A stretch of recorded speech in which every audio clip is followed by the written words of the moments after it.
Así que te puse una pequeña enseñada por un cierto.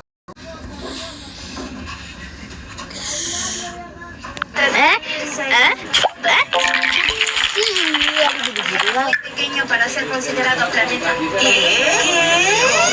Veamos. Eres tan inteligente. Vamos a ver cómo te va con esto. Resuelve este cubo de Rubik. No hay problema. Esto es fácil. ¡Lo hizo! Así que...